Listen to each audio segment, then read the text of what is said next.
아인슈타인 필드 이퀘이션을 떠나기 전에 꼭 하고 넘어가야 될 커멘트 하나 더 있는데요.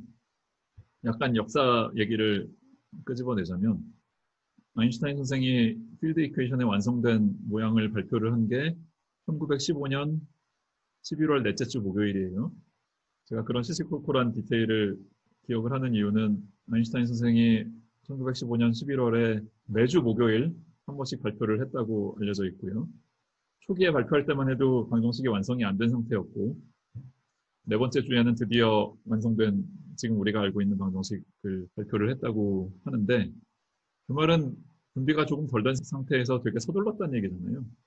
왜 그렇게 서둘렀느냐? 만만치 않은 경쟁자가 나타났기 때문인데요. 그 경쟁자는 다름 아닌 당대 최고의 수학자로 불리던 힐버트 선생이었고요. 근데 힐버트 선생이 처음부터 아인슈타인 선생이랑 경쟁을 하고 있었던 건 아니고요. 아인슈타인 선생은 1905년에 특수상대론이 완성되자마자부터 일반상대론을 고민을 했다고 해도 과언이 아닌데 그리고 이퀴어런스 프린시플을 비롯해서 중요한 아이디어는 1910년, 11년 정도부터 가지고 있었다고 하고요. 반면에 힐버트 선생은 1915년 여름쯤에 아인슈타인 선생의 강연을 듣고 이 문제에 관심을 가졌다고 해요. 근데 불과 1년도 안 되는 짧은 기간 안에 힐버트 선생이 따라잡기 시작을 한 겁니다. 그래서 아인슈타인 선생이 경쟁에서 밀리기 싫어서 굉장히 서둘렀고 다행히 방어를 해내는데 성공을 했는데요. 힐버트 선생이 훨씬 늦게 시작했는데 어떻게 그렇게 단기간에 따라잡았느냐. 아인슈타인 선생보다 수학을 더 잘했던 것도 있지만 다른 수학 실력이 중요했던 거는 아니고요. 키포인트에 해당되는 게 필드 이퀘이션을 라그랑주안으로부터 유도하는 관점을 취했다는 데 있어요.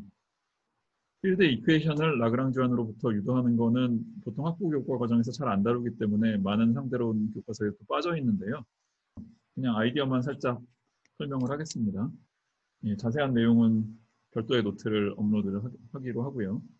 아인슈타인 필드 이퀘이션에 앞서서 맥스웰 방정식 얘기를 먼저 하면 우리가 특수상대론 얘기를 할 때 맥스웰 방정식이 로렌스 코베리언트 노테이션으로 이렇게 적힌다는 얘기를 했었는데 이 이퀘이션을 유도하는 이론적으로 가장 깔끔한 방식은 이 위에다 적은 액션을 이용을 하는 겁니다. 필드의 액션은 공간 전체에 대한 적분으로 구성이 되어 있고요. 공간 각 점에서는 어떤 스칼라 함수가 일종의 액션 덴시티 역할을 하는 거고 키네틱 텀에 해당되는 거는 일렉트로마그네틱 필드 스트렝스 텐서를 매트릭과 함께 적당히 컨트랙트한 모양이 등장을 하고요. 그 다음에 맥스웰 방정식에 들어오는 소스 텀은 그냥 벡터 포텐셜과 커런트가 곧장 곱해진 모양이 되고요. 자세한 중간 과정을 생략하고 얘기를 하면 이 액션을 벡터 포텐셜에 대해서 베리에이션을 취하면 그 결과가 맥스웰 방정식이 됩니다. 이거보다 좀 더 기술적으로 어렵지만 개념적으로는 비슷한 거를 아인슈타인 장방정식에 대해서 할 수 있는데요. 액션에 들어오는 덴시티는 어쨌거나 스칼라여야 된단 말이죠.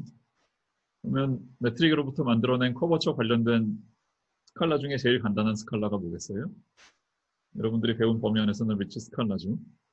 맥스웰 방정식이었으면 FAB 들어왔을 자리에 리치 스칼라를 그냥 척 갖다 놓자라는 게 힐버트 선생의 아이디어였던 거예요. 비례상수는 역시나 뉴턴이언 리밋이랑 비교해서 맞춰야 되는 건 변함이 없고요. 그럼 에너지 모멘텀 텐서는 어떤 식으로 나오느냐? 아까 맥스웰 경우는 벡터 포텐셜과 커런트가 곱해진다고 했는데 매트릭 텐서도 에너지 모멘텀 텐서랑 곱해지느냐? 그거보단 조금 스토리가 복잡한데요. 에너지 모멘텀을 주는 뭐 플루이드라든지 별이라든지 기타 등등 내용도 그 자기 자신을 위해서 뭔가 라그랑주안을 가지고 있을 텐데 그리고 그 안에 매트릭이 등장을 할 텐데 에너지 모멘텀을 주는 매터라고 통칭합시다. 그 대상들의 매트릭이 볼륨 적분에도 들어오고 뭐 다른 방식으로도 들어오는데 어떤 식으로 들어오는지 상관없이 전체적으로 매트릭에 관한 베리에이션을 취해서 그 결과로 나온 거를 에너지 모멘텀 텐서로 정의를 하는 거예요. 이론적인 관점에서 보면 정의입니다. 실험적인 관점에서는 어떻게든 측정을 해야 되는 대상이겠지만 그래서 매트릭에 들어오는 양상은 상당히 넌리니어하기 때문에 이 베리에이션 취하는 것도 계산이 만만치 않은데 그래서 차근차근 조심스럽게 잘 베리에이션을 취하면 아주 깔끔하게 아인슈타인 장방정식을 유도할 수가 있어요. 아인슈타인 선생도 맥스웰 방정식을 액션으로부터 유도할 수 있다는 사실을 좀 음미하고 중력의 장방정식도 뭔가 액션 프린시플에서부터 유도하려고 시도를 했으면 아마 좀 시간을 꽤 절약하지 않았을까 싶어요. 하지만 아인슈타인 선생은 수학은 필요한 만큼만 공부를 하고 최대한 물리적으로 생각하는 훈련을 스스로 한 분이기 때문에 방정식이 물리적으로 의미하는 바가 뭔지를 좀 더 고민을 많이 했고요. 회전하는 비관성계에서 물리가 어떻게 되는지를 비롯해서 굉장히 많은 사고 실험을 했다고 알려져 있고요. 그 과정에서 최종적으로 얻은 옳은 방정식 방향으로 잘 가다가 그 1912년, 13년쯤에는 반대 방향으로 오히려 제너럴 코베넌스를 깨는 방향으로 이론을 변형도 해봤다가 복잡한 단계들을 많이 거쳤다고 하고요.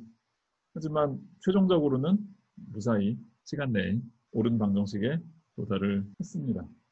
이 액션 프린시플이 좋은 점 중에 하나는 또 뭐가 있냐면요. 아인슈타인 선생이 일반 상대론을 구축하는 데 있어서 첫 출발점이 등가 원리였잖아요.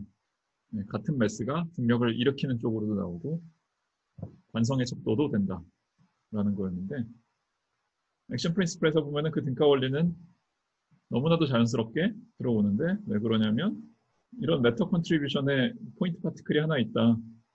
그러면 그냥 이렇게 들어오는 거거든요. 여기 매트릭이 들어오고요.